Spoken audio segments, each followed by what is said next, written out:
Now, Roma Wines, R-O-M-A, made in California for enjoyment throughout the world. Roma Wines present Suspense. Tonight, Roma Wines bring you Mr. Vincent Price as star of The Name of the Beast, a suspense play produced, edited, and directed for Roma Wines by William Spear. Suspense, radio's outstanding theater of thrills, is presented for your enjoyment by Roma Wines. That's R-O-M-A, Roma Wines. Those excellent California wines that can add so much pleasantness to the way you live, to your happiness and entertaining guests, to your enjoyment of everyday meals. Yes, right now a glassful would be very pleasant, as Roma Wines bring you Vincent Price in a remarkable tale of Suspense. News and views in the world of art. Yesterday at the Deauville Galleries, a record-breaking crowd attended one of the most sensational exhibitions of recent years. Masterpiece of the show is a portrait by James Dorrance titled The Name of the Beast. It's a savagely candid work, a face from which violence has shattered the last vestige of humanity. The tragic circumstances of the artist's death are too well known to review here. But at the same time, one cannot help speculating upon the essential mystery surrounding this remarkable canvas.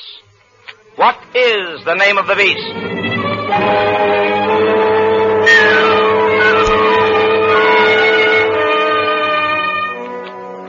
The name of the beast was Krebs, Elmer Krebs. I found him in an evil waterfront dive, took him to my studio, and made the first sketch for the portrait that night. I gave him money, and he promised to return the next day. When he didn't show up, I went in search of him. He wasn't hard to trace. My search came to an end in a squalid room of a waterfront hotel. Come in. He didn't look up when I entered the room, but continued to sit there on the sagging, dingy bedstead, holding his head in his hands and gently moaning. I crossed the room and raised the blind to let in the daylight. Then I saw it. Blood. On his hands, on his shirt front, in his hair and beard. A horrible, sticky mass of blood.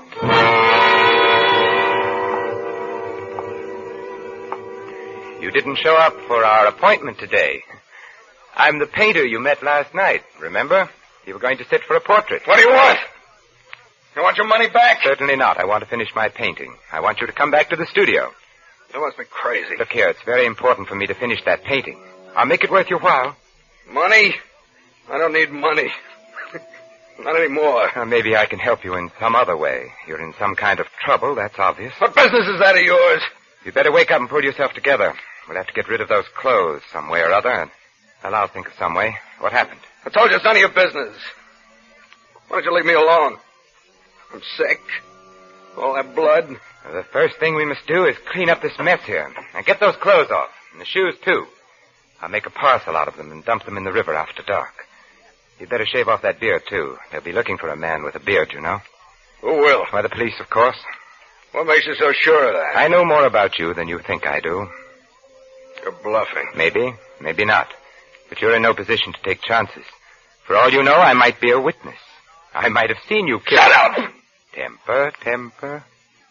I told you I'm sick. I'm liable to do anything. It wouldn't be smart for you to do anything to me, Elmer. I'm your only hope. You know that, don't you? You lost your head. You were clumsy. To get away with murder, you need a clear head.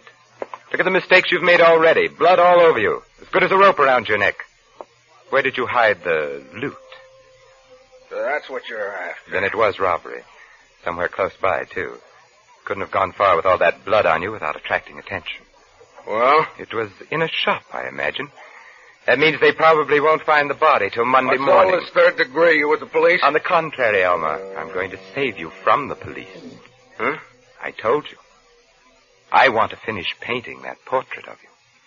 It don't make sense.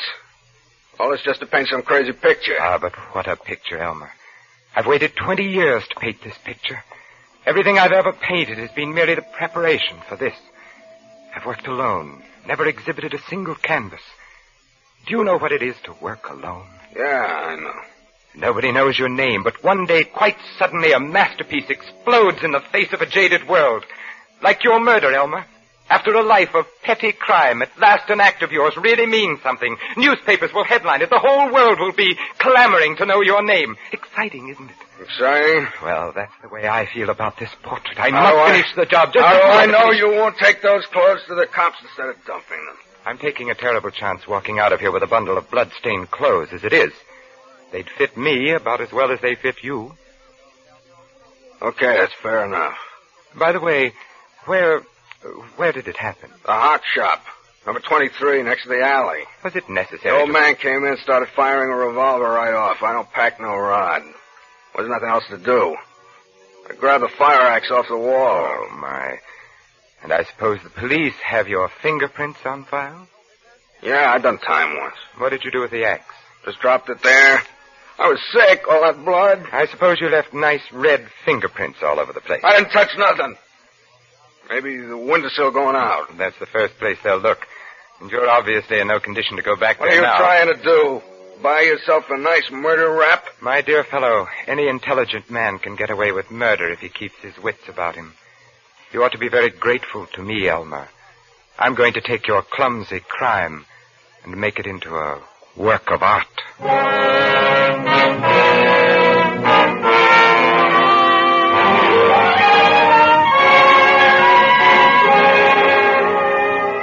For Suspense, Roma Wines are bringing you as star Vincent Price in The Name of the Beast by Robert Tallman. Roma Wines' presentation tonight in radio's outstanding theater of thrills, Suspense.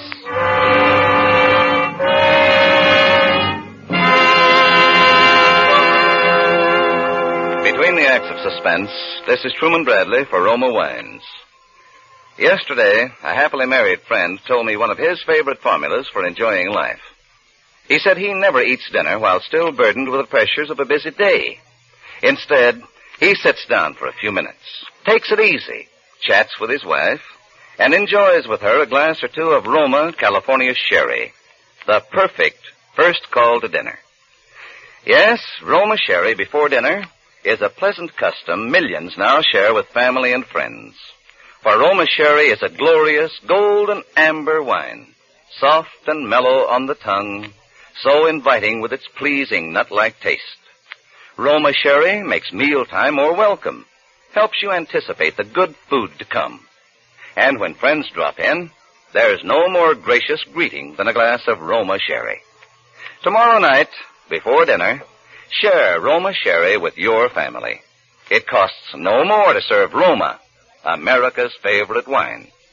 So insist on Roma, R-O-M-A, Roma Wines. Remember, more Americans enjoy Roma than any other wine. And now Roma Wines bring back to our Hollywood soundstage Vincent Price as James Dorrance with Elliot Lewis as Krebs in The Name of the Beast, a tale well calculated to keep you in suspense.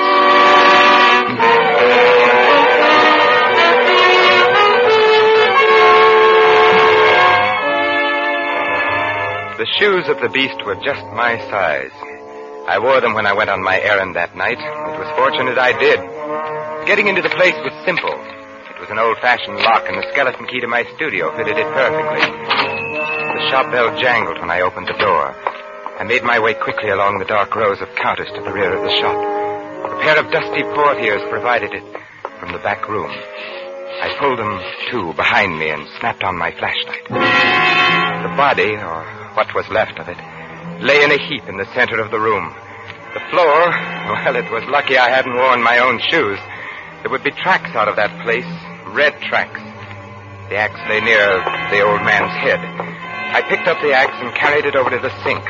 I washed off what I could and smeared out the prints with the cotton gloves on my hands. Then I made a quick circuit of the room, taking in every surface. With the wet gloves, I smeared the prints on the safe handle, the windowsill, and the jimmy the murderer had so stupidly left behind him. Then I dropped the cotton gloves on the floor and left them there. No way to trace a pair of cheap cotton gloves. Now there was only one last thing to do. Walk around the block to dry the soles of those shoes and burn them in the stove when I got back to my studio. The handiwork of the beast would remain, but the name of the beast had been expunged.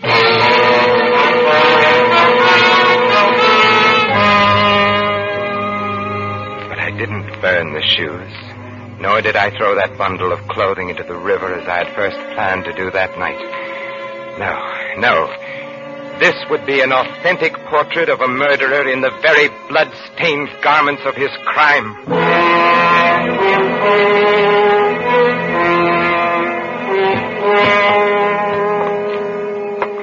That will be all for today, Elmer. How much longer does this go on? Until the painting is finished. You can't set a time limit on the completion of a masterpiece, you know.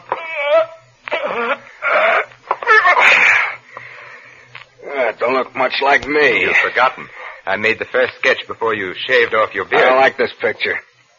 Did you have to paint in all that blood? My dear fellow, no one in the world would ever recognize you as the man with the beard in this I don't like this picture. I don't like staying here. Look, what about that stuff? When can I start cashing in on it? I should have thought I was paying you enough to live on. Suppose I want to get married. Well, What? Oh, good Lord, man. You mustn't even consider it. In the first place, I can't afford to support another person. Who's asking you to support anybody? I got that stuff, haven't I? Well, I'm going to cash it in, that's all. Listen to me, Elmer. If you try to unload as much as one piece of that loot, the police will be on your tail so fast. Oh, no, my friend. That stuff has got to stay where it is for some time to come. You just say that, so I'll have to depend on you. So you can paint that lousy picture. Maybe. Oh, by the way, Elmer, I've never said anything about it before, but you never told me exactly what you did do with the loot. The suitcase, I told you. Yes, I know, in a locker at Grand Central, but where's the ticket? That's one secret I'm keeping. Oh, well, all right. But you will promise me not to unload those jewels. Not for a while. She keeps asking me, when are we going to get married? What am I going to tell her? Oh, by the way, who is the lucky lady? Jeannie. Her name's Jeannie Baker. Hey, wait a minute, though. She don't know anything about me. Not anything. If I ever catch you talking to her, so help me, I'll kill you.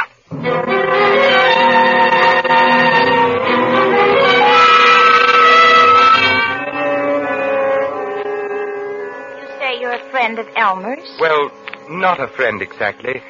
I'm afraid this will be rather a shock to you. You're very close to Mr. Krebs. Well, we're engaged to be married. What is it? Is he in some kind of trouble? Are you a detective? Well, not exactly. You see, I represent the insurance company. What insurance company? State indemnity. Our policyholder doesn't want to prosecute, but at the same time... Prosecute? Well, after all, the jewels were of considerable value. What jewels? Why, the jewels in the suitcase, in the locker at Grand Central. He did leave the ticket with you, didn't he? Oh, well, yes, but I mean, he didn't tell me that... Well, he did say it was valuable and he didn't want to risk losing the ticket, but... How did you know about it? My dear Miss Baker, we insurance investigators have ways of finding out these things. Now then, if you're a sensible young woman... And I can see that you're not only a sensible young woman, but a very beautiful one as well. Mr. Dorrance, what has he done? Well, I don't think he regarded it as a theft exactly. More of a loan in all probability. After all, his aunt was a very old lady and... You mean he stole this jewelry from his aunt? Well, I wanted to spare you those exact words if I could. Actually, the lady would prefer not to prosecute. But of course, if we can secure the return of the property in no other way... I suppose I'd be arrested, too, as an accessory or something. I must say it was rather thoughtless of him to have involved you in this manner. How do I know you're what you say you are? I have credentials, of course. But I would rather take care of this unofficially, especially since this little talk with you. You're much too fine a person to be involved in a sordid affair like this. I don't even know that suitcase has any jewels in it. Then supposing we go there together and get it, Jeannie?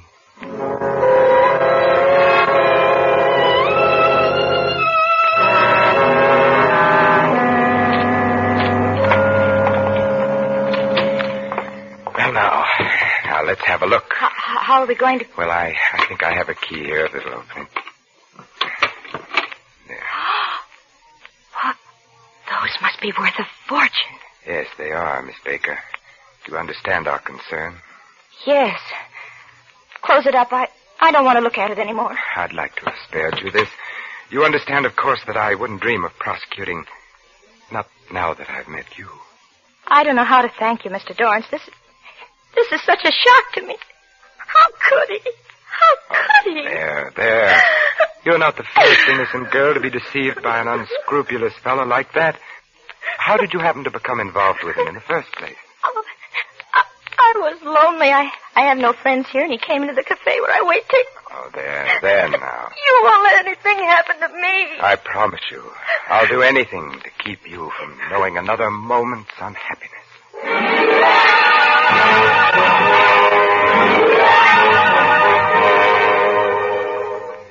That night I worked feverishly, like a man possessed. But as I worked, an uncanny change came over the man in the portrait. There was something about it, something that terrified and at the same time fascinated me. Yet the more I tried to make it come right, the less it really looked like Krebs. I began to regret I had had him shave his beard, in spite of the risk involved. Being clean-shaven altered a man's appearance more than I thought. But that wasn't the real difficulty. The real trouble was Jeannie Baker. How could she ever have loved a beast like Krebs? A girl so gentle, so lovely. I tried not to think of her. But the image of Jeannie stood between me and the canvas, and the painting just would not come right. And as Krebs sat there sullenly posing for me, his eyes began to grow more and more cunning and suspicious, as though he could actually read my thoughts. He would jump up every time I laid down my brush and circle the portrait like an infuriated animal, until finally, around 4 a.m, he dropped off to snoring. I let him stay there. In the dawn light, I looked at the picture for the last time and draped the easel to shut it out of my sight. My masterpiece, for which I had become accessory after the fact of one murder and sowed the seeds of a second, was, I knew it now deep in my heart, a failure. I was obsessed now with only one resolve, to prevent the second murder, which by some instinct I knew was in Krebs' mind. At whatever cost to myself, no harm must come to Jeannie.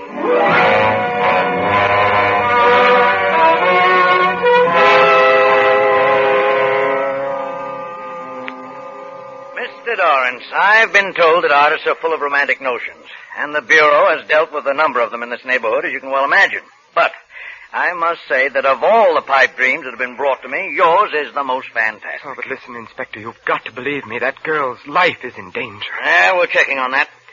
Now, let's check on a few other things, Mr. Dorrance. You say that on the night of the 12th, you met this man Krebs at a place called Louis. Yes, sir. And afterwards, you went with him to your studio and made a sketch of him for a portrait. All right, so far so good. He promised to return the following day and sit again for the painting. Well, he failed to show up, so you sought him out at his hotel. Now the story really becomes incredible. He tells you he's committed a ghastly murder. He's covered in blood. You offer to help him get away with the murder in order to finish the portrait. Oh, now really, Mr. Dorrance. You painters need publicity as bad as all that. But, Inspector, I tell you, I have all the evidence. Where? At my studio. Where's this man Krebs? Except for the portrait you say you painted of him, I can't find a shred of evidence that he exists. Now, just a minute. Yes, Sergeant. They've picked up the girl. Good. Send her in. Oh, she'll tell you. She'll tell you who Krebs is. Oh, come in, Miss Baker. We won't detain you long. Miss Baker, do you know this man? I say, do you know this man? It's all right, my dear. Speak up. Yes. His name is Elmer Krebs. A few minutes later, they let me go, dismissing me as a harmless crackpot. Jeannie walked out of the station with me, clinging to my arm with solicitude, as one might act towards a beloved and mentally ill relative. Why did you do it? Elmer came to my apartment last night. He told me the whole story. But then why? He was boasting about how he's pinned the crime on you. Don't you see? Everything you've done to save him has incriminated you. The blood-stained clothes, even the loot. Oh, I'm tired. I don't know. Oh, listen to me. He'll always be a threat to us, to our happiness. He's safe. The police don't even know he exists. They don't even know what he looks like. There's still the portrait. It's not a masterpiece, but they can identify him from it. I see. Darling, you didn't mind my rechristening you? You once loved a man named Krebs. And I still love a man named Krebs. Then it's all right. For that, I'd do anything. Put this in your overcoat pocket. It'll keep you safe, darling. What? Oh, no, It'll keep you safe, darling.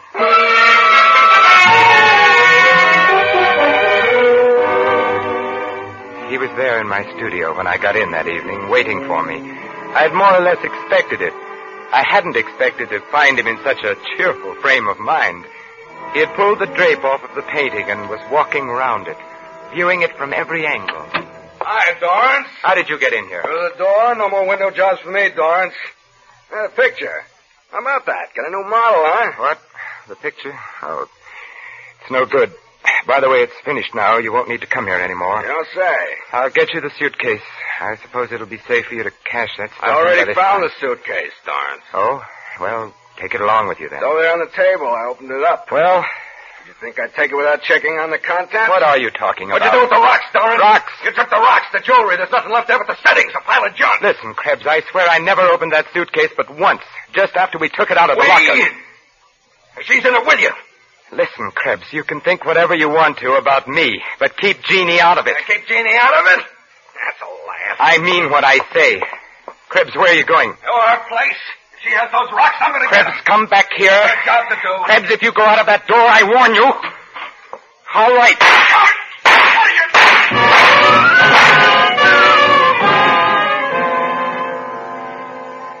I dragged his body inside the door and left it there.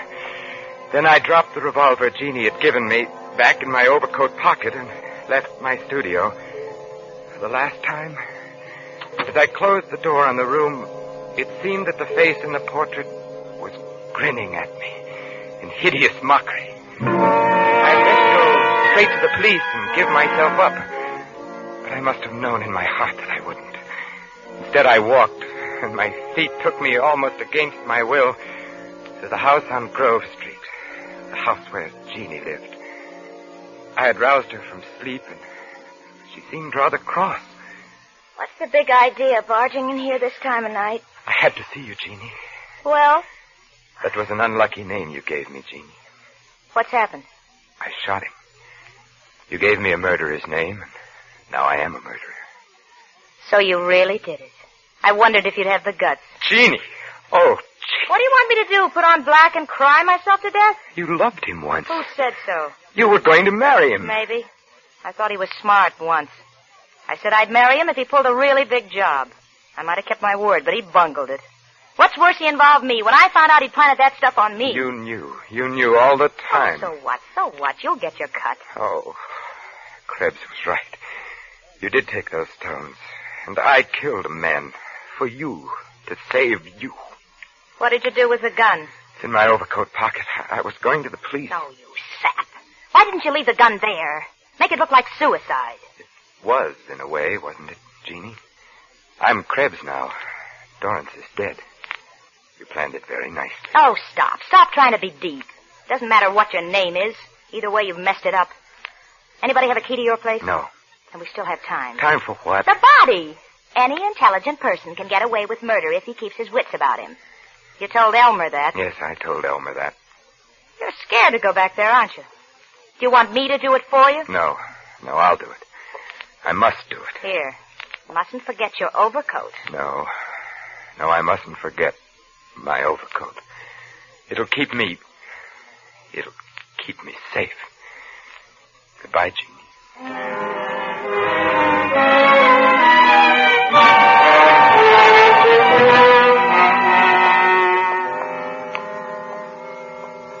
Two stiffs. What a shambles. Looks as if he shot this guy and then bumped himself off. Who are they? I don't know the other one. This is the guy that came into headquarters Saturday. You know, the artist. Huh? Well, there must have been something to his story after all. Here's a note he left. See. Dear Inspector, the portrait I told you about is standing on the easel facing the window so you can see it in the light. James Dorrance. I guess this must be it here. He said it identified the murderer. Is it a good likeness? Gee, I don't know. You look at it. Why, it's a woman. Yeah, it's that dame we picked up. The little waitress. Hey, but look, it's got men's clothes on. Bloody. And the way he's made the face all twisted and ugly. She was a good-looking kid. Yeah, she was. He must have been cracked. I guess he must have been. A thing like that makes you wonder, don't it? Yeah, a thing like that makes you wonder.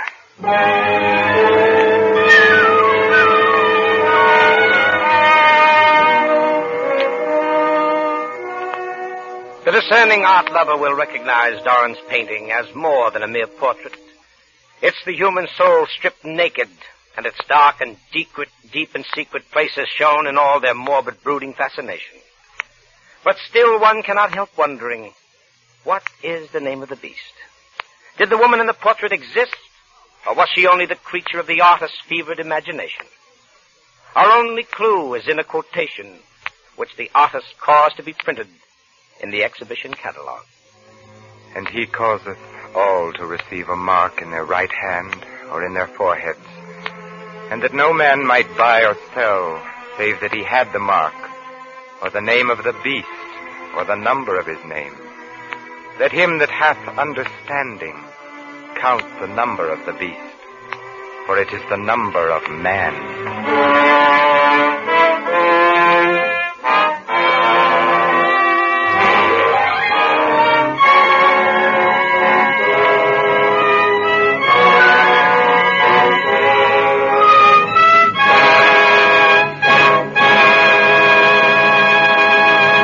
Suspense. Presented by Roma Wines, R-O-M-A, made in California for enjoyment throughout the world.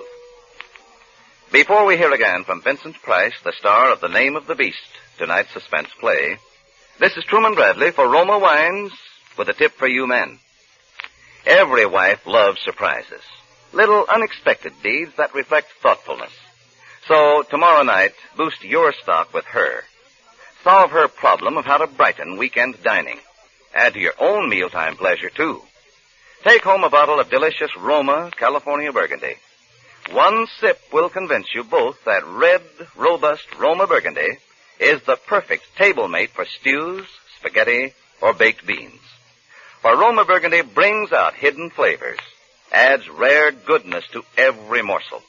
Yes, gentlemen, Roma Burgundy can make a hero of you on 2 counts. For being thoughtful and for solving a mealtime problem. And Roma Wine, America's first choice, costs no more than ordinary wines. Remember, for greater dining pleasure tomorrow, take home Roma Burgundy.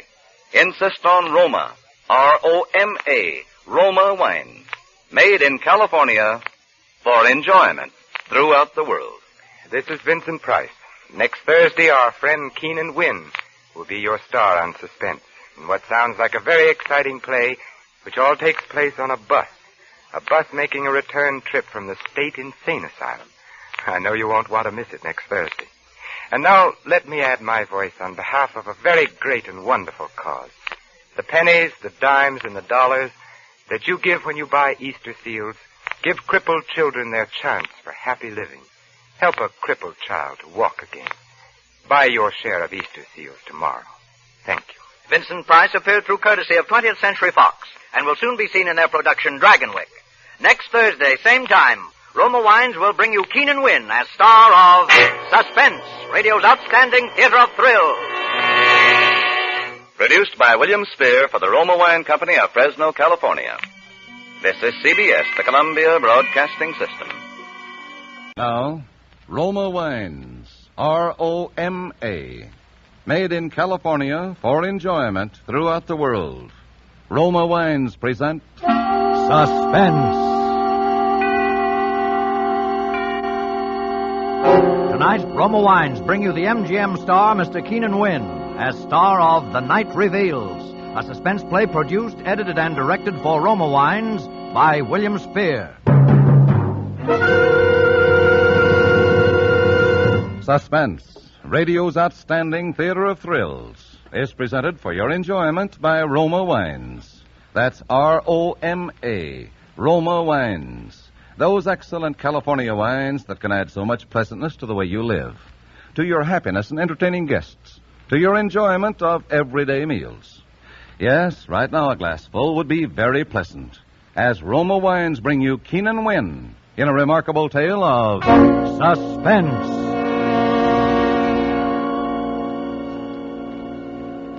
Go ahead. Tell us the story, Mr. Jordan. It might help to get it out of your system. Yes. Go ahead, Harry. Well, tell it here, Marie, in front of you? Sure. I can stand it if you can. Well, all right. I'll tell it. From when I first began to know, for sure, 2 weeks ago. I should have known before that something was wrong. I should have known by her eyes. There was a quear look in them, staring at me one minute, avoiding me the next. Well, I came home late one Monday night. They were asleep, my son Johnny and my wife here, Marie. I lay in bed reviewing my day's work. You see, I'm an investigator for the Herkimer Fire Insurance Company, and while thinking about the fire on 2nd Avenue, I fell asleep. Suddenly, I was sitting bolt upright, wide awake, with a strange feeling of being alone in the room. I looked towards Marie's bed. It was too dark to see. I called. Marie? Marie? No answer. I got up and I walked to her bed. The quilt was bunched up. I pulled the covers down. The bed was empty. In the bathroom? No, she wasn't there. And not in Johnny's room either. Johnny was alone. Marie wasn't in the apartment. I put on the light. I looked at my watch. It was 2 in the morning. I got dressed, walked out, rang for the elevator. It was nothing. Of course it was nothing important. But my heart kept hammering away. Oh, morning, Mr. Jordan. Kind of late for you. Yes. Good morning, Steve. Did you see my wife go downstairs? Yeah, Mr. Jordan, about half an hour ago, I'd say. Oh, yes. Yes, of course.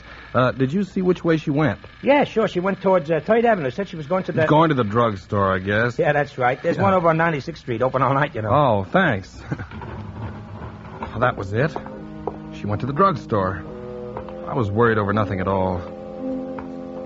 I didn't know what to do quite. I didn't want to follow her, but the elevator boy was watching me, so I strolled easily along toward 3rd Avenue. I stood on the deserted dark corner and looked up and down the street. Then I saw her coming. She was walking toward me briskly. Harry, what are you doing here? Well, I got up and saw you were gone. I couldn't sleep. Had a dreadful headache, so I decided to go down for some aspirin. Yeah. Oh, yeah, of course. The drugstore on 96th Street. But you were coming from 98th Street. I took a little walk, thought some fresh air would do me some good. Oh, yeah. Yeah, it's a nice night. I've only been gone about 10 minutes. Well, Steve said you were gone about a half an It was hour. only 10 minutes. What time is it now? 2:35. I've been out for about 15 minutes. Oh, it's more than that. It was 15 minutes, no more than that. Well, yeah. Yeah, I guess so. Well, everything seemed all right, but still I felt something was wrong. We got into our apartment and we both went to bed. For a minute or so, we said nothing. Listen. A fire. A fire. Yeah. Yeah, not far. Over east a couple of blocks. By the river, I'd say. Hey, it's my district. A fire. Who... Hello. Hello, Harry. Sorry to wake you in the middle of the night, but there's a bad one over near you. Between 2nd and 3rd. Maybe a total loss. Between 2nd and 3rd, Mr. Parmenter? Oh, an apartment building. Yeah, 98th Street. 340 East 98th. I called you because I'd like you to go there direct first thing in the morning instead of coming to the office. Okay, I'll meet you there. Okay, Mr. Parmenter. Good night. A fire on 98th Street. Yeah.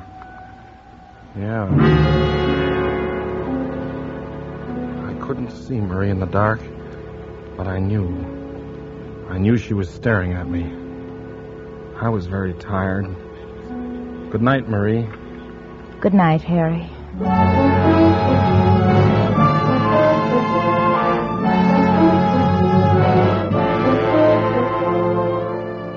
For Suspense, Roma Wines are bringing you as star Keenan Wynn with Kathy Lewis in The Night Reveals by Cornell Woolrich. Roma Wines' presentation tonight in radio's outstanding theater of thrills, Suspense.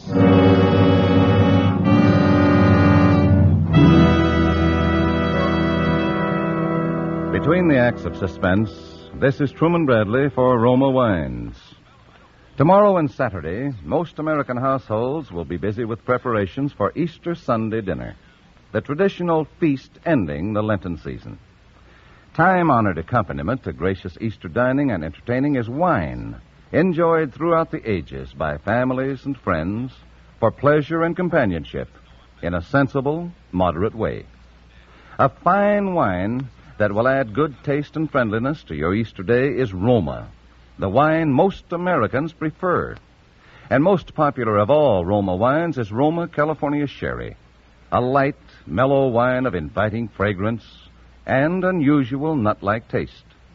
The centuries-old custom of sipping sherry before dinner is now more popular than ever. And today, millions of Americans, especially those who seek good living, enjoy Roma Sherry before each evening meal. Yes, Roma Sherry is truly America's first call for dinner. Try Roma Sherry before dinner. Discover how it increases your mealtime pleasure. Get Roma Sherry tomorrow, in time for the Easter weekend. Remember, that's Roma. R-O-M-A. Roma, America's favorite wine. And now Roma Wines bring back to our Hollywood soundstage Keenan Wynn as Harry Jordan and Kathy Lewis as his wife Marie in The Night Reveals, a tale well calculated to keep you in suspense.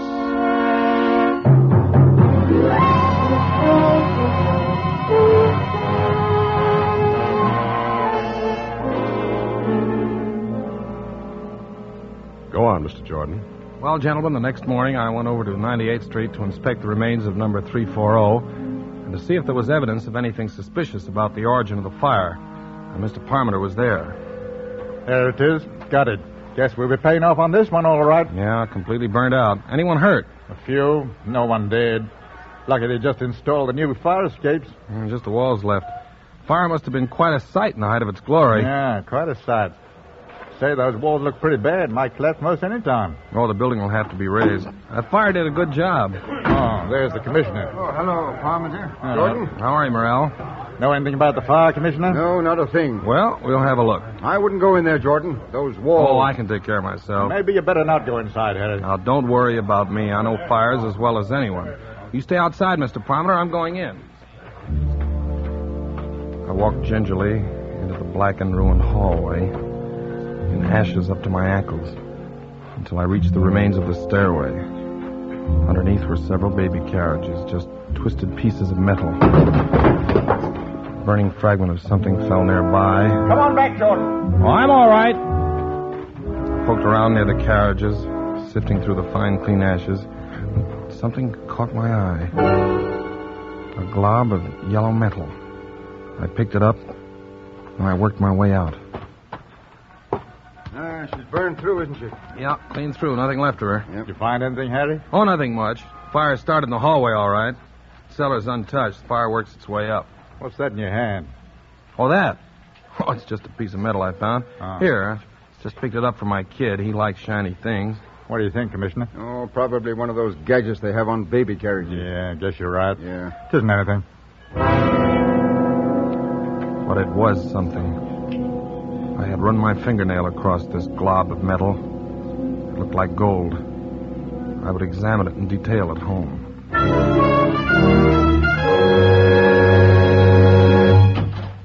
Hello, Daddy. Well, how are you, Johnny? Mama says I was bad today. Harry, you're home early. Yeah, I got through sooner than I expected. What is it? What is it, Harry? Your locket. You're not wearing it. You'd never had it off before. My locket? Well, don't you remember? Daddy, can I go over to see Davy Taylor for a minute? Yes, Johnny, go ahead. All right. Gee, thanks, Daddy. You shouldn't have done that, Harry. I didn't want him to go. He hasn't had his dinner. Never mind, Johnny. What did you say happened to the locket? Why, I gave it to you. To me? Well, I put it in your pocket to have it fixed. The catch was loose. I don't remember. I put it in your pocket, Harry. I forgot to mention it to you. I wanted you to take it to the jeweler's, get the catch fixed. I just put it in your coat pocket while you were shaving. When? Yesterday? Yes, yesterday morning. Well, then it should be in my pocket now. I wore this suit yesterday, too. Nothing in my pockets, Marie. Well... Marie. Yes, Harry? Is anything wrong with you? I'm perfectly all right. There's not a thing wrong with me. Well, you look worried, as if you had something on your mind. No, it's nothing. I've just been having a headache. Maybe you ought to see a doctor. No, it really doesn't amount to much. Well, I think I'll take another look for the locket. Which suit did you say you put it in? Your blue suit, I think. Maybe it was the gray, though. couldn't make it out. What had she done with the locket? Had she pawned it? Had she given it away? And then I remembered something. I went into the bathroom and locked the door. I looked at this shapeless little glob of yellow metal. I rubbed the blackened spots away until all of it was gleaming. I took a nail file out of the medicine chest and began to file it. I kept filing until I had enlarged the crack to the full length of the piece of gold. Then I slipped the nail file inside and pried it open. Tiny fragments of glass, and then I saw a piece of scorched paper. It was a photograph. A picture of my son, Johnny. This glob of metal was my wife's locket. I put the locket and the picture in my pocket and walked out. All right, now. Now, what's the largest continent in the world? I know it's Asia. Mm-hmm. And the next largest? That's easy. Africa, full of jungle. That's where Tarzan lives. Isn't it time for Johnny to be in bed? Yes, I had no idea it was so late. You run along to your room, Johnny. I'll be in a minute. All right, Mother. Good night, Dad. Good night, Johnny. Sleep well. He's getting along very well in school, except for arithmetic. Seems to be having a little trouble. Johnny will be all right. Yes, Johnny will be all right. I know he'll be all right. I watched her. She seemed very uneasy. I walked over to my pipe rack where I kept several books of matches in a jar, but there weren't any there. All this time I knew she was watching me closely. I looked behind the rack. There wasn't a match around. What the devil happened to all my matches? I have a match. Here, let me light it for you. Did you take the matches out of the jar, Marie? Well, Did you? Well, yes, I needed them in the kitchen. Shall I light your pipe for you? No, I'll light it myself. I picked a match out of the booklet. It was a clean white match with a green head. I struck it against the side. The match sputtered up into a yellow flame, fringed on the bottom with blue. Marie stared at it until I felt the sharp bite of the flame on my thumb. Would you like a cup of tea, Harry? No, dear, I don't think so. Marie! Leave the matches on the table. I need them. I'm rather short of matches. The pilot light isn't working. Is this the only book of matches in the house? I'll have to get some tomorrow.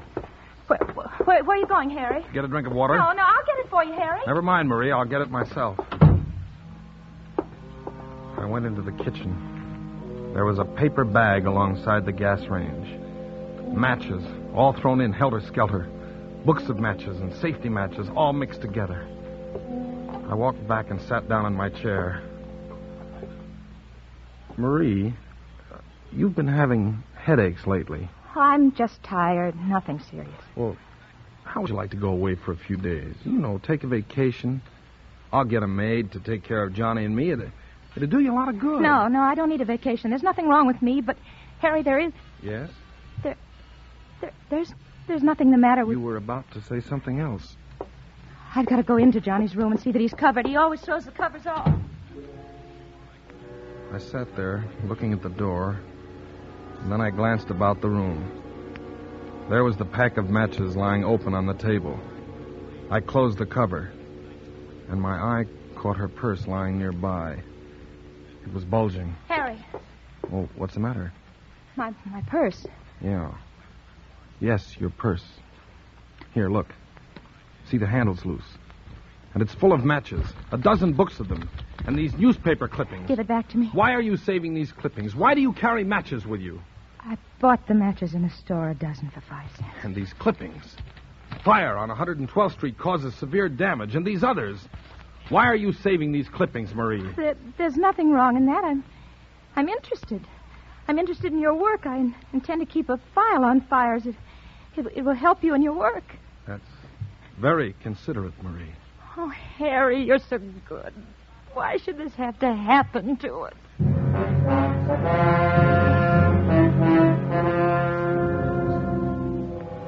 Towards midnight, I went to bed. Marie did not follow me. I lay in the semi-darkness, wide awake, trying to think what I should do. I couldn't collect my thoughts. Every time I closed my eyes, I could see the flame of the match, yellow and blue, crawling along the matchstick. Here, drink this, Harry. It will help you sleep. What is it? It's cocoa. It's very good for you. I'm not the one that's having trouble falling asleep. We both couldn't sleep last night. I'm taking some of this myself as soon as I go to bed. All right. Leave it on the nightstand. You'll be sure to drink it while it's hot. Yes, Marie, I will. Good night, darling. Good night, Marie. Cocoa.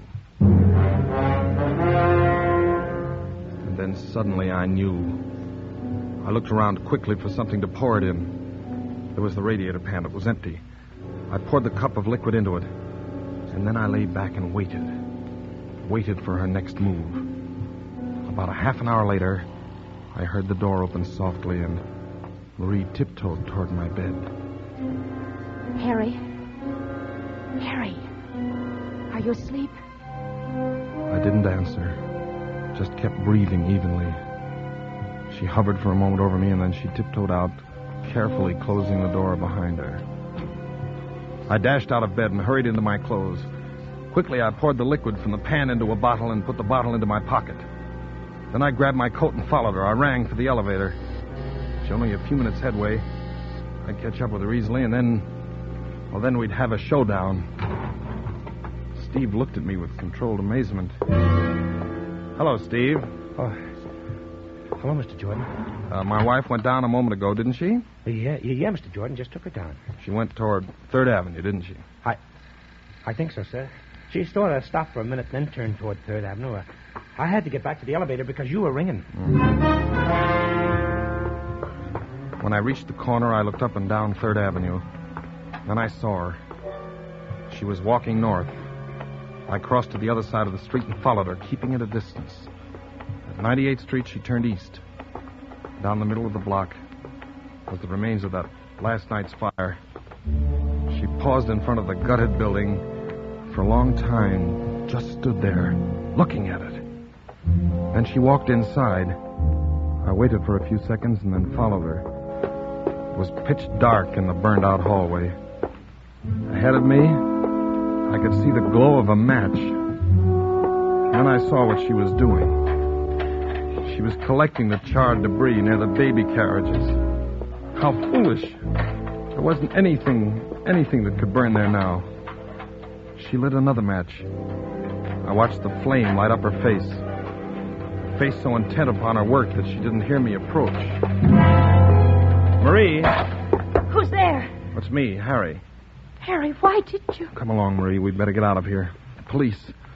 I took her hand, and without a word, she came along. We walked home in complete silence. We both knew. When we came to our apartment house, I stopped and rang for the elevator. In the light of the hallway, I could see her face. My wife's face. Ashy gray. Her eyes bright and painful.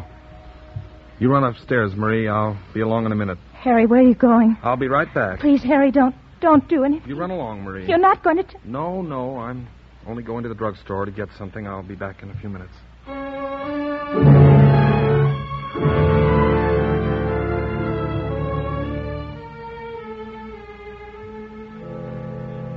I came home a half an hour later. She was waiting for me. Did you do it, Harry? Harry, please tell me. I've got to know. I had the cocoa you gave me analyzed. I'm sorry. I had to do it. Don't you see? I couldn't help it. It was very easy for the druggist, especially when I told him what I thought was in it. That sodium stuff that makes you sleep through an earthquake. Please try to understand, Harry. You must understand. Is the kid asleep? Yes, Johnny's all right. Well, I was sorry for Marie. She looked so haggard and worn. It wasn't her fault. I was sorry for myself. My head was roaring. I wasn't feeling too well. I kept seeing sparks in front of my eyes. I closed my eyes for a moment. Let's go to bed, Harry. Marie, we can do something. Let's burn up every match. Every match in the house. We'll never bring another match in here. No, Harry, we can't do that. You don't want to? No, Harry, not now. See? This is the first book.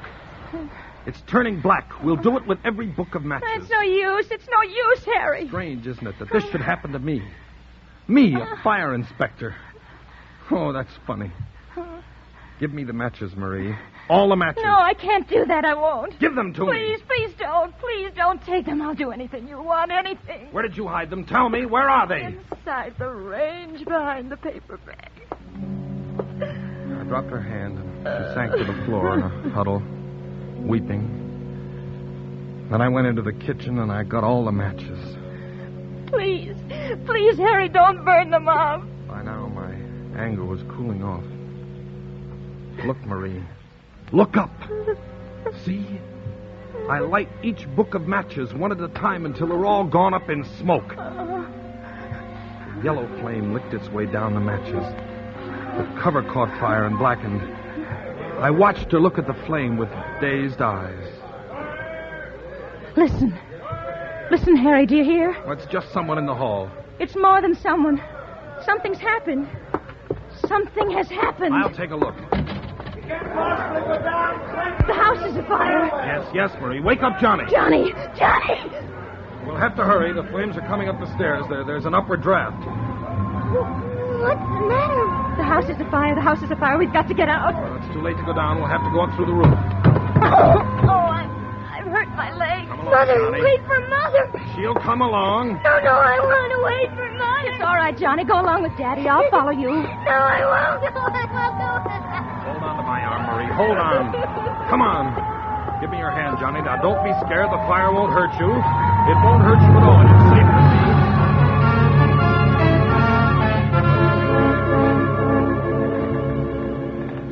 We made our way upstairs very slowly because of Marie's sprained ankle. Finally, we got to the roof. There were some firemen on the next roof. About 10 feet separated the two buildings. All right, don't get panicky. We'll get you off safely. We're going to have to jump across, Daddy.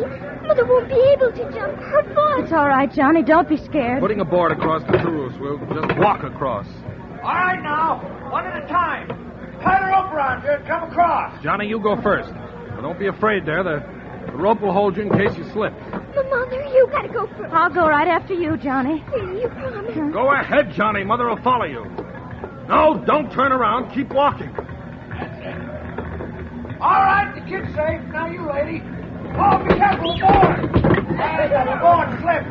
Hey, honey, one of you guys get another board.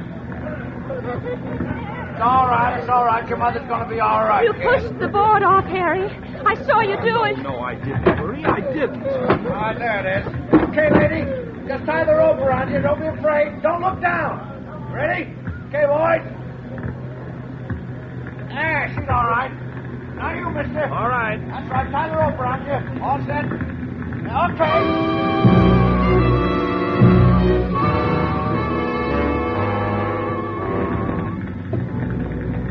On the ground, we stood there, the three of us, watching the fire. Sparks were shooting up through the hole where it had bitten through. Great flames shot out, stabbing at the sky. The top of the roof was burning now. A red flame crawled along, searching out the inflammable spots. A wooden pole caught fire and blazed up in a long, narrow, curving arc. The wind was helping it. And all this time, Marie was shaking violently. Not with cold. I pitied her. And then she threw up her hands and shrieked. Now, darling, don't. I can't stand this. We can't go on this way. Police! Now, don't do it, Marie. Now, there's no need. Not the police. You don't know what you're saying. What's the matter over here? What is it, lady? What is it? You Pay better no calm. attention. No, it's no use, Harry. Officer, these awful fires. They're not accidental. There's a pyromaniac, a criminal. I know who it is. You've got to arrest the person. Arrest them so there won't be any more. All right, lady, all right. Now, what is this? Who's the pyromaniac? The criminal is my husband, Harry Jordan. This man here. Arrest him, officer.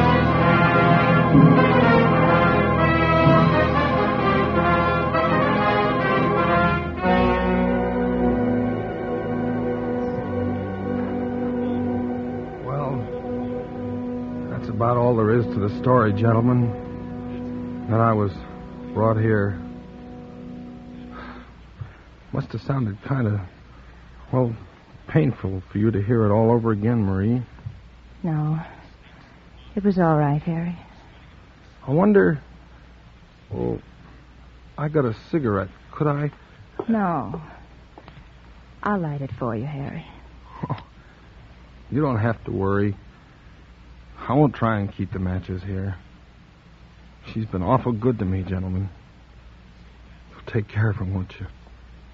She tried everything to help. She hid the matches so as to keep them from me. She even tried to give me sleeping pills so I wouldn't... It's all right, Harry. I'm sorry about the locket, dear. Must have fallen out of my coat when I was in that building at 98th Street. It's all right, Harry. You can buy me another one sometime. You can't blame anybody for liking fires. It's not their fault. Fires are beautiful to watch. So bright and clean. They burn up all the filth and dirt. And they're magnificent to watch. Especially the big ones. The way the flames roar and crackle, lighting up everything around you. The beautiful fire. The beautiful fire. The beautiful fire.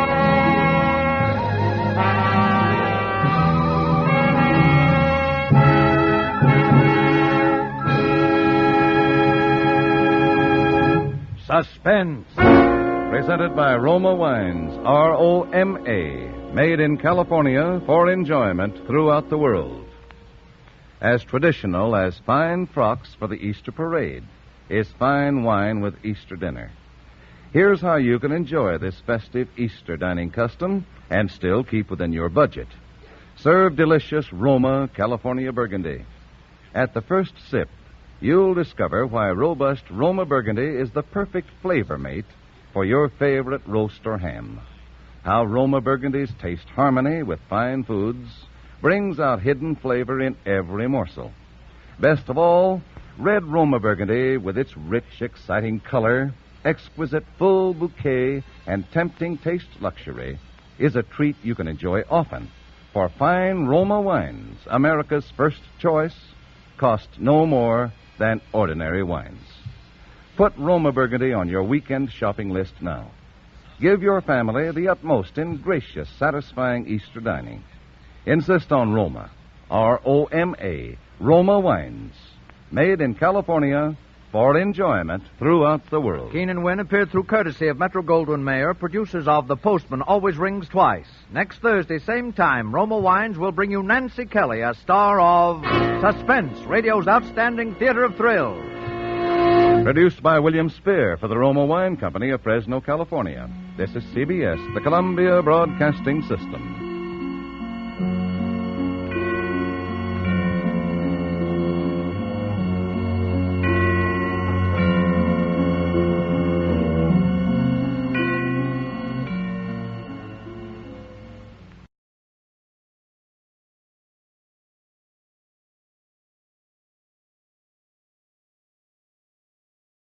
Now, Roma Wines, R-O-M-A, made in California for enjoyment throughout the world. Roma Wines present Suspense. Tonight, Roma Wines bring you Miss Nancy Kelly and Miss Kathy Lewis in Dark Journey, a suspense play produced, edited, and directed for Roma Wines by William Spear. Suspense, radio's outstanding theater of thrills, is presented for your enjoyment by Roma Wines. That's R-O-M-A, Roma Wines. Those excellent California wines that can add so much pleasantness to the way you live, to your happiness in entertaining guests, to your enjoyment of everyday meals. Yes, right now a glassful would be very pleasant, as Roma Wines bring you Nancy Kelly and Kathy Lewis in the premiere of Lucille Fletcher's radio play for two actresses, Dark Journey. Tonight's study in Suspense.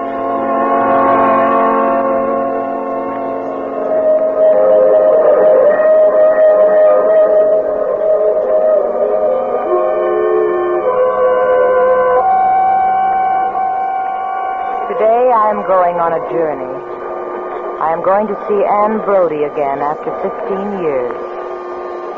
When the news came yesterday, terrible as it was as though a shadow had lifted from my life. A secret horror that I could never quite forget.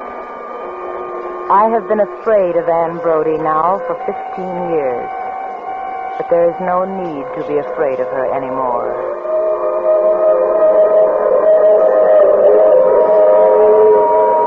Anne's secret has been locked in my heart together with all shameful, horrible things. Yet I've never gone on a journey like this one, but what it comes back.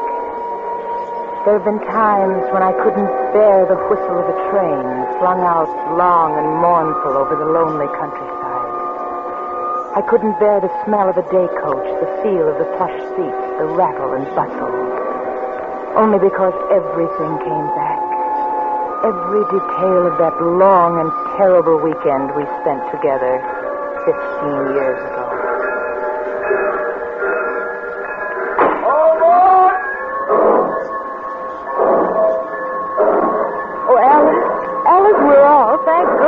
I don't think anybody saw us, do you? No. Only old Mr. Hodges, the station master, and he's no gossip. I wouldn't want anybody to know. Not that I care, but you know how the tongues wag in this town. Well, it's much better to be perfectly sure of your plans before you pass the word around. Then if you and Clyde don't settle things, well, nobody will be any the wiser. If we don't settle things, well, there's no if about it. But Clyde and I are practically engaged. Did you get his letter yet about us coming to New York? Uh-huh. Well, for goodness sake, why didn't you tell me? What'd he say? Oh, nothing much. He's no letter writer, just that he was glad and that he's been busy, and he's going to call us at the hotel. Oh? He can't meet us at the train? No. It seems it's his mother's birthday, and he's promised to take her to lunch in town. We'll be getting in just around that time. He's terribly devoted to her, you know, has been ever since his father died. Oh, I see. You're very much in love with him, aren't you, Anne? Terribly. Yet you really see him so little. How long has it been now? 3 months? 3 months and 6 days. But it doesn't really matter. No. I know Clyde loves me and I love him. There's a bond between us, and nothing will ever break it. Well, as long as you feel that way, it's a wonderful way to feel. But I don't think you ought to let it drag on like this much longer, Anne. I really don't. Oh, don't worry. We'll settle it this time once and for all. You'll see. When we get on this train again, I'll be wearing his engagement ring on my finger.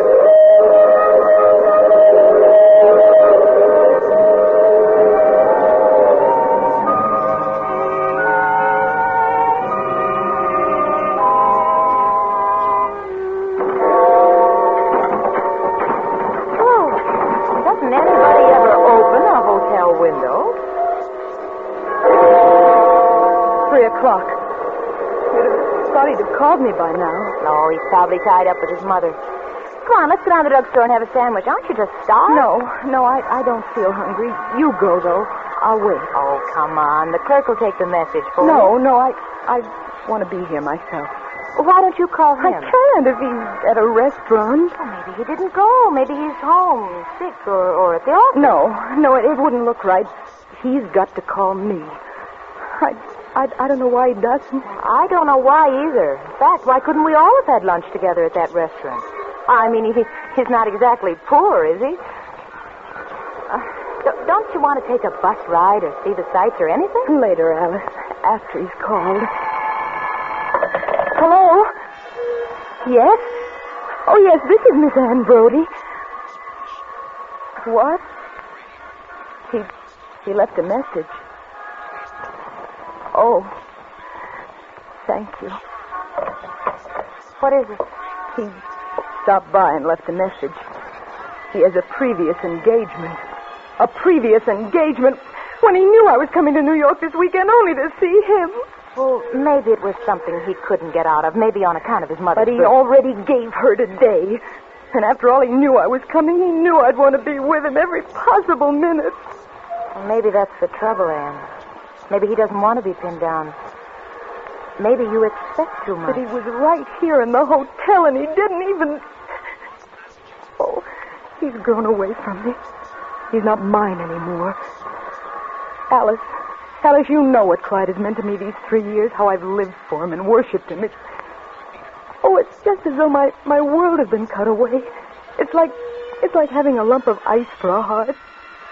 Alice, Clyde is my heart. Oh, I've got to see him. I've got to tell him. Oh, Anne, dear, wouldn't you like to lie down? No, I can't lie down. I'm going to sit here in this chair by the window. I wish you'd go, Alice. I want to be quiet and think about him. Anne, I wouldn't. Something's happened to him. There's some barrier. I've got to wish it away, to break it down. What are you talking? I can do it, you know. Anne, please go. Please.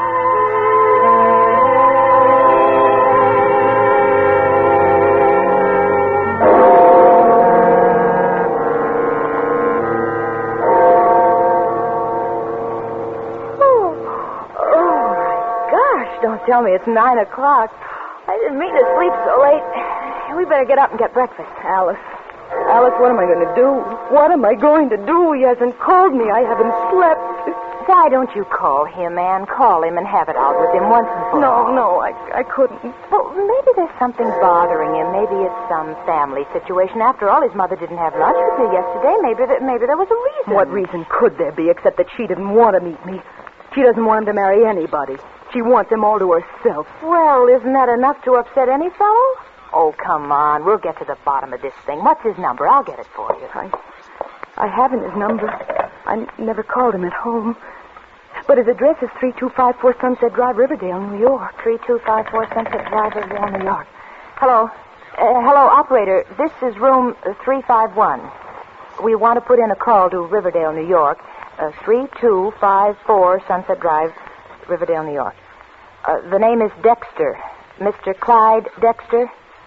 Will you get it for us, please? What did she say? She's looking at us. There it is. She's ringing.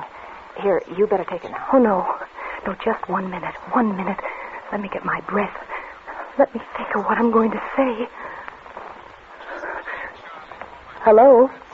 Is this the Dexter residence? This is Miss Ann Brody speaking. I wonder if I might speak to Mr. Clyde Dexter, please. Thank you. Clyde? Oh, Clyde, this is Anne. Oh, I'm fine, thank you. Oh, Clyde, I've been waiting here at the hotel for you to call, and Alice and I have to spend the morning out, and we thought we'd better let you know we wouldn't be in just in case you wanted... Oh, yes, Clyde, I know you said you had a previous engagement, but I thought... Well, you see, Clyde, I'm only going to be here today, and we get to see each other so little, I was wondering... What's that, Clyde? Yes? Yes? Well, no, I didn't. What did you say, Clyde? I didn't understand. You're what? You're... Oh, Clyde. Oh, Clyde, it's not true. It can't be. But, Clyde, wait. But, Clyde, you can't do this to me. I've considered myself engaged to you. Anne, give me that phone. No. Oh, no. I just want to say goodbye to him, please. No. Anne, don't look that way. What did he say? He told me he's engaged to marry a New York girl this September. Oh, Anne. Well, he just isn't worthy of you. He couldn't have been if he treats you like this now. I love him. I love him. I'll love him till the day I die. Anne, I'm sorry. Oh, please, Alice, please, don't talk. Don't come near me or go away, will you, just for a little while? Oh, no, I won't leave you. I can't leave you when you look like that. Go away, I said. How do you hear me? Go away. I want to be alone. I want you to go away. I have work to do. Work to do? I'm going to will him to come back to me. I'm going to make him come to this hotel through heaven and hell, and they're dragging him away from me. Oh, Anne. I can do it. I've done it before. I've made him write to me. I've made him call me up out of a clear sky after months and months. I willed him to speak to me the very first time I saw him when he was just a stranger. I willed him to give me his fraternity pin last year at the spring dance, and I can do it. I can do it. If only I try hard enough, and if you're absolutely quiet. Clyde.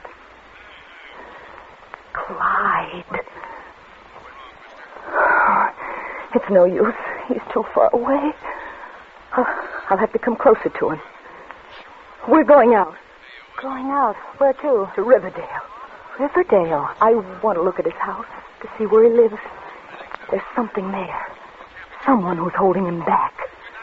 Anne, let's go back to Denford. Let's take a train tonight, any train, and get out of here for good. No, I can't go home. I told you that before. I can't until I have his engagement ring on my finger.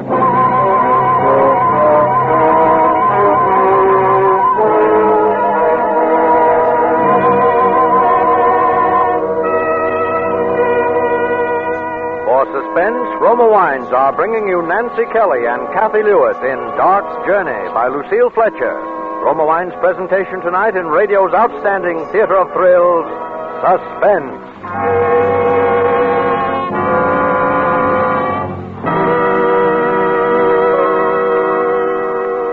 Between the acts, this is Truman Bradley for Roma Wines with a little domestic drama. It's happened to you before and will happen again. You're relaxed in your easy chair, coat off, contentedly reading your evening paper. Your wife is probably tidying up after dinner. The doorbell rings. Sure enough, it's guests who just dropped in. Now, famed hostess Elsa Maxwell tells us how she handles these surprise visits. She says, I always keep Roma California Sherry on hand to welcome unexpected guests. Serving Roma Sherry is so simple, you just pour and hospitality reigns. And because Roma is America's favorite wine, you know your guests will enjoy it. Yes, there's no easier way to gain a reputation for gracious hospitality than by keeping Roma Sherry ready for guests. And Roma, America's taste favorite, the wine more Americans prefer, costs no more than ordinary wines. So make a note to get mellow, golden amber Roma Sherry tomorrow. Once you try the tempting fragrance and intriguing nut-like taste of Roma Sherry, you'll always ask for Roma. That's R-O-M-A, Roma Wines. Remember, more Americans enjoy Roma than any other wine. And now Roma Wines bring back to our Hollywood soundstage Kathy Lewis as Alice and Nancy Kelly as Anne in Dark Journey, a play well calculated to keep you in suspense.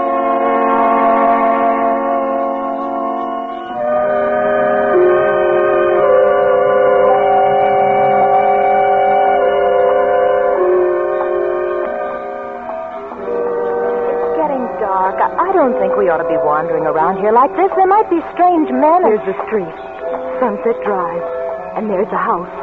I've seen pictures of it. I'd know it anywhere. Anywhere. Oh, Anne, please. This is doing you no good. Oh, I've dreamed about that house, dreamed of myself and him living in it together. I've dreamed of our children playing on that lawn and the sound of music inside and our car standing outside. But it wouldn't mean a thing to you, Anne, if Clyde didn't love you. I've dreamed of the years we'd spend together. Well, I even named the children. Clyde Jr. and Peter and Charlotte. That's his mother's name. I never liked it, but I was going to call one child that just to please him. And now, what have I got? Nothing. Nothing. It's gone. Come on with me, Anne. Oh, there's a light going on upstairs.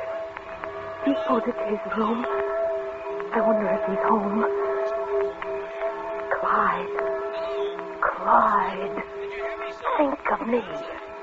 Come back to me. Oh, love me, Clyde. Love me. Love me. Don't, Anne, don't. Somebody might hear you. The shadow at the window. Oh, it's Clyde. Oh, no. No, it's someone else. It's a woman. A gray-haired woman. Oh, it's his mother, Alice. Clyde's mother. I don't think he's home, Anne. Let's go back to the hotel. No. No, I want to see her. I've heard so much about her. She always turned her nose up at me. He never admitted it, but I knew. He was the only son, and she thought there wasn't anybody good enough, and he was always under her influence, just believed everything she said. I could tell the way he talked. It was always Mother says this and Mother says that. I bet it was she who turned him against me, who picked out that New York girl. Oh, Anne, please, come on. You're just tearing your heart out. She's up in his room now. She's straightening his things. She's happy up there. She doesn't care that she's made me miserable. Oh, I can feel it now, Alice. I can feel the barrier in my heart. Something's coming. Let's go. We're doing no harm. We can stare, can't we, if we wish? Come on. Come on, we'll walk past the house. We'll defy her. We'll go up and ring the bell, and then when she comes down to answer it, we'll ask, is Mrs. Clyde Dexter at home? And then when she asks us who we mean, we'll laugh at her face. Oh, Anne, you're just beside yourself. Yes, I am beside myself because I feel it, Alice. He's lost to me as long as she's up there.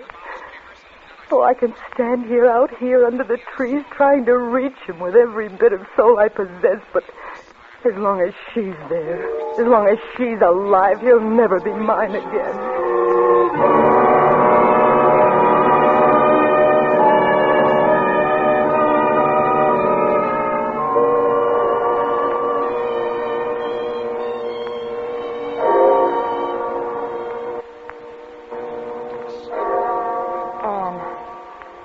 Anne, this is terrible. You've got to pull yourself together and get some rest. You've been sitting in that chair now for 3 hours. Please, don't talk. Just let me alone. You're working on that willpower thing still, aren't you, Anne? And it makes me awfully nervous. Be quiet. It's coming. Something's coming. Something's going to happen. I feel it all around me. I'm going to get a doctor if you don't stop. I feel it. I feel something. You're just as white as a sheet. You're shaking all over. I absolutely refuse to let this go on. Do you hear? Now, you get into bed. No. Let me take off your shoes. No, leave me alone. It's as though there were a big lump being moved off my heart. As though the ice inside me were going. As though I could cry at last. Oh, it's happened. Oh, thank you, God. Thank you. All right. I'll lie down now. I'll go to sleep. If you could sleep, you'd feel better. If you just relax. I've done it, Alice. You'll see. He'll be here in the morning. You lie down now. There he is. Didn't I tell you? There's Clyde now. Hello? Yes. Yes, this is room 351. Yes, this is Anne Brody speaking. Yes. It's Riverdale calling. Riverdale. Clyde? She didn't say. Oh. Hello? Yes. Yes, I'm Anne Brody. Why, yes, I'm a friend of Mr. Clyde Dexter. Who did you say this is, please? The police. The police? Oh, something hasn't happened to Mr. Dexter, has it? Oh. What? Yes. Yes, my friend and I were out to the house late this afternoon, around 6 o'clock. Well, yes, I did wear a white hat and a green dress, and she... Oh, but we took the subway, the White Plains Express, on the Interborough line from our hotel. We came back around 7. We just walked past the house 2 or 3 times, but... Well, what's the matter? Why are you asking me these questions? No, I haven't seen them. What? Give me the phone, Anne. Let me speak to them. You're in no condition Keep away. You know what they're saying, do you? That Clyde's mother has been murdered. What? Oh, no. No, I haven't. Yes? No. No, we didn't. We just came right home. We didn't even ring the bell. Is Mr. Dexter there with you? I see. Well, I'd like to speak to him, please, when he gets through. Will you ask him to call me? Yes. We'll stay here in the room.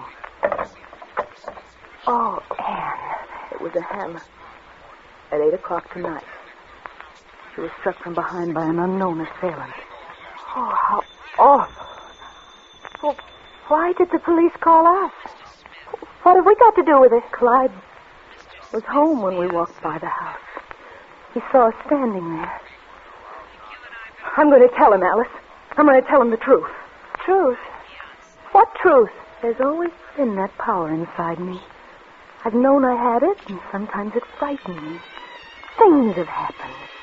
I've been afraid sometimes to use it, afraid it would turn against me. And tonight it did turn against me. Anne, what do you mean? By an unknown assailant. Murdered by an unknown assailant. You know who that assailant was? It was me. Anne, are you crazy? You were up here in the room every minute. I was up here in the room, but I was wishing she were dead. I was willing him to come to me. I was trying to destroy the barrier. Oh, surely you can't believe that, Anne. It was only a coincidence, a terrible coincidence. I was trying to bring him back, to touch his heart, but the power didn't touch his heart. His heart's like steel against me. It struck his heart and glanced off and struck her dead. Anne, please, you're talking like a... But you don't understand. People like you can understand. People like you...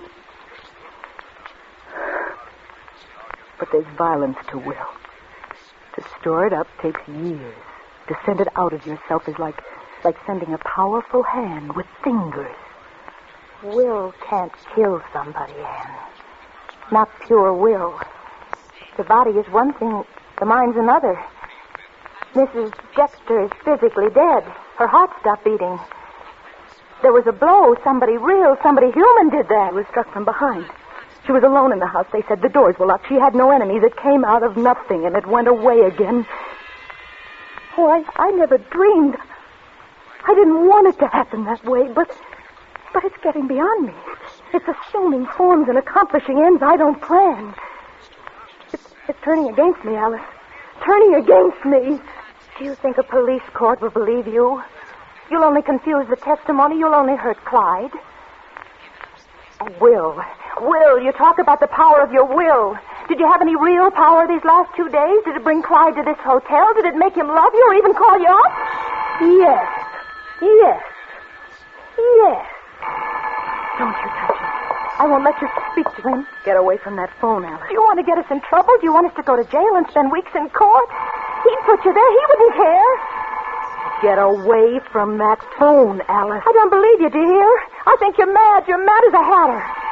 Get away from that phone. No! Anne, you'll ruin your life. You'll fall into suspicion, and people will always think you had something really to do with it. You'll end up in an asylum. The whole world will know he jilted you. What are you going to say to him? He must be half beside himself as it is. He'll never believe you. What? All right. Thank you, Alice. You see? It is there, isn't it? I made you do what I wanted. And I can make anyone. Hello? Hello, Clyde. Oh, Clyde, darling, I just heard the terrible news. How terrible for you. I'm so sorry. Yes, Alice and I were out there this afternoon. We came by to say hello, but we got cold feet and came home. Oh, no, Clyde. No, we didn't. Not a soul. Oh, yes, my darling. I understand how terribly broken up, and my heart goes out to you. Oh, I will, Clyde, dearest. I will. I'll be right over. I'll help you in any way I know. Goodbye, Clyde. Anne, you didn't tell him. You're not going to tell him at all. No. Why should I? He's mine now.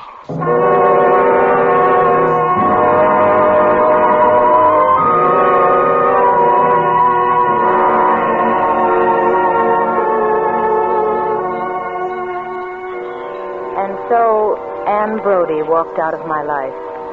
Walked from me wrapped in her new and terrible strangeness. Somehow I didn't want to play any part in her life again. I didn't go to her wedding when she and Clyde were married 1 year later. To me, there would have been something evil in hearing her voice repeat the sacred words. I am. Take thee, Clyde. There has been for me a nameless horror in the slow, steady way Anne Brodie fulfilled her plans. The house in Riverdale, the car, the 3 children, Peter, Clyde Jr., and Charlotte. Her happiness, her triumphant motherhood has somehow been hideous to me. I've never heard a train whistle crying through the dawn but what I've thought of her and shuddered. I have been afraid of Anne Brodie now for 15 years.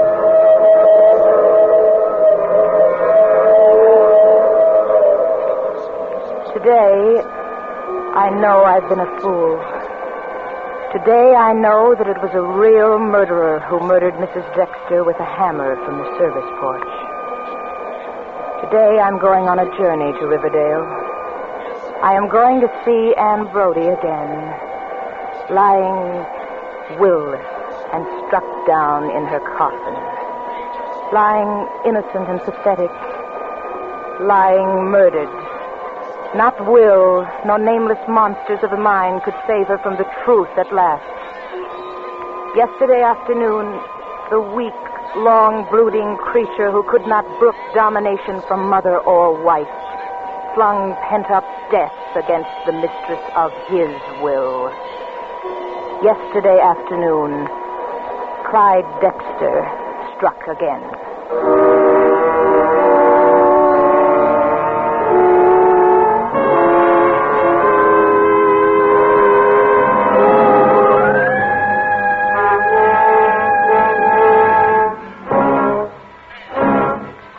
Suspense.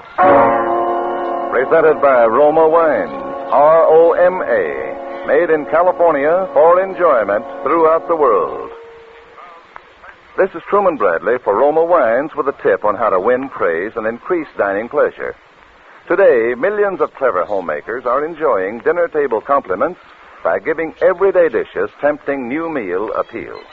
Here's the secret. A glass of red Roma California Burgundy at each place. Try it yourself. Serve robust Roma Burgundy with tomorrow night's piping hot savory pot roast, tender juicy steak, or baked fish. Roma Burgundy brings out tasty new flavorfulness from every morsel, wins grateful compliments for your cooking. And notice how the warm, glowing redness of Roma Burgundy adds richness and beauty to your table. Yet, the gracious custom of serving Roma, America's favorite wine, is as inexpensive as it is delightful. Enjoy exciting new dining pleasure tomorrow with delicious Roma Burgundy. Insist on Roma, R-O-M-A, Roma Wines, made in California for enjoyment throughout the world. This is Nancy Kelly. I'm sure you want to hear next Thursday's Suspense when Joseph Cotton will star as a famous New York criminal lawyer in one of the best-known suspense stories of our time, Den Heck's Crime Without Passion. Thank you. Nancy Kelly will soon be seen in the Paramount picture Follow That Woman. Next Thursday, same time, Roma Wines will bring you Joseph Cotton as star of Suspense, radio's outstanding theater of thrills. Produced by William Spear for the Roma Wine Company of Fresno, California. Next week, part of the country goes on daylight saving time. If your area remains on standard time, tune in Suspense 1 hour earlier. This is CBS, the Columbia Broadcasting System.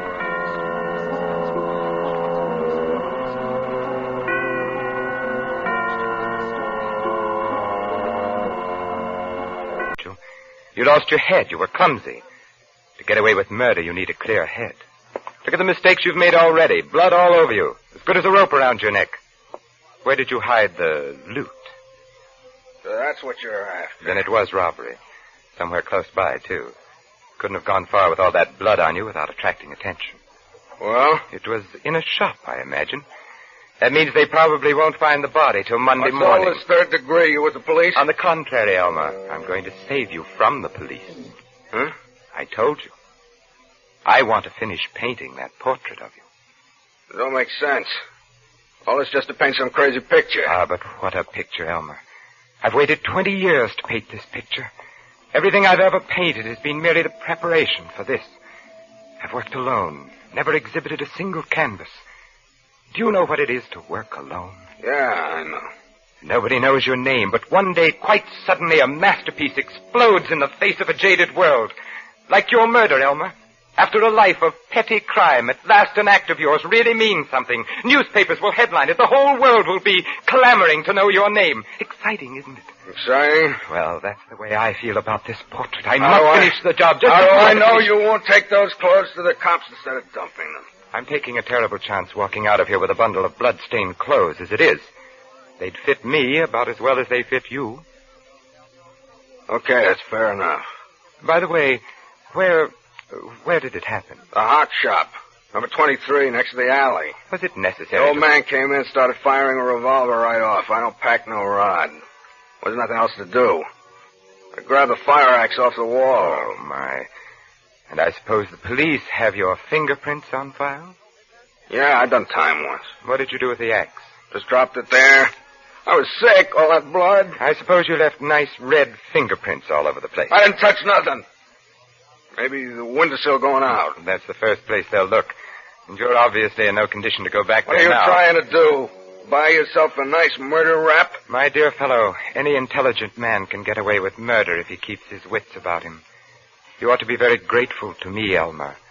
I'm going to take your clumsy crime and make it into a work of art.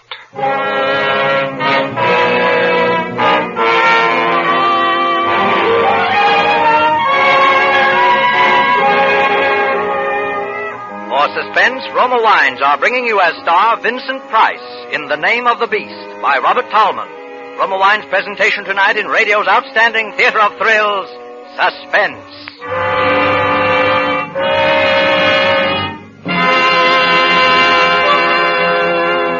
Between the acts of Suspense, this is Truman Bradley for Roma Wines. Yesterday, a happily married friend told me one of his favorite formulas for enjoying life. He said he never eats dinner while still burdened with the pressures of a busy day. Instead, he sits down for a few minutes, takes it easy, chats with his wife, and enjoys with her a glass or two of Roma, California sherry, the perfect first call to dinner. Yes, Roma sherry before dinner is a pleasant custom millions now share with family and friends.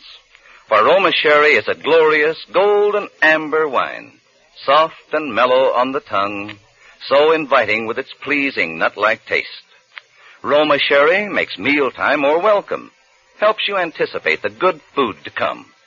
And when friends drop in, there's no more gracious greeting than a glass of Roma sherry. Tomorrow night, before dinner, share Roma sherry with your family. It costs no more. Now, Roma Wines, R-O-M-A, made in California for enjoyment throughout the world. Roma Wines present Suspense. Tonight, Roma Wines bring you Mr. Vincent Price as star of The Name of the Beast, a suspense play produced, edited, and directed for Roma Wines by William Spear. Suspense, radio's outstanding theater of thrills, is presented for your enjoyment by Roma Wines. That's R-O-M-A, Roma Wines. Those excellent California wines that can add so much pleasantness to the way you live, to your happiness and entertaining guests, to your enjoyment of everyday meals. Yes, right now a glassful would be very pleasant, as Roma Wines bring you Vincent Price in a remarkable tale of Suspense. News and views in the world of art. Yesterday at the Deauville Galleries, a record-breaking crowd attended one of the most sensational exhibitions of recent years. Masterpiece of the show is a portrait by James Dorrance titled The Name of the Beast. It's a savagely candid work, a face from which violence has shattered the last vestige of humanity. The tragic circumstances of the artist's death are too well known to review here. But at the same time, one cannot help speculating upon the essential mystery surrounding this remarkable canvas. What is the name of the beast?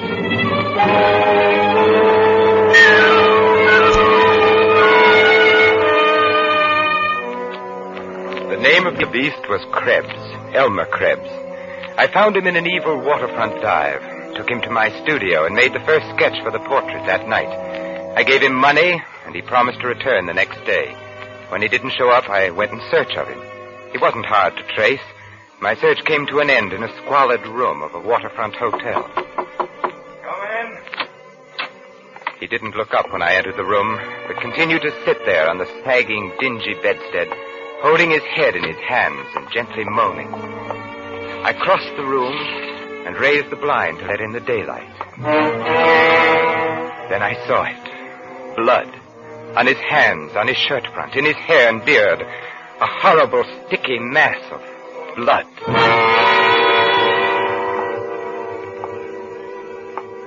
You didn't show up for our appointment today.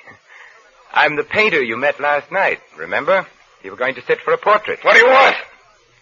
You want your money back? Certainly not. I want to finish my painting. I want you to come back to the studio. You must be crazy. Look here, it's very important for me to finish that painting. I'll make it worth your while. Money?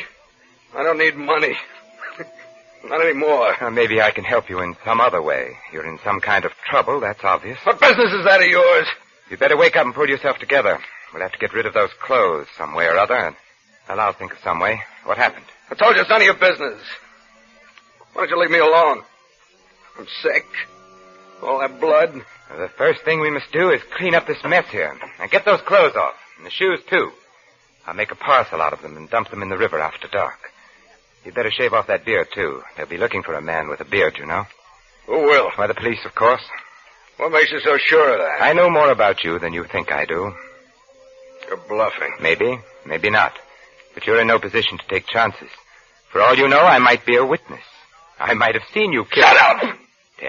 Temper. I told you I'm sick. I'm liable to do anything. It wouldn't be smart for you to do anything to me, Elmer. I'm your only hope. You know that, don't you? To serve Roma, America's favorite wine. So insist on Roma, R-O-M-A, Roma wines. Remember, more Americans enjoy Roma than any other wine. And now Roma Wines bring back to our Hollywood soundstage Vincent Price as James Dorrance, with Elliot Lewis as Krebs in The Name of the Beast, a tale well calculated to keep you in suspense.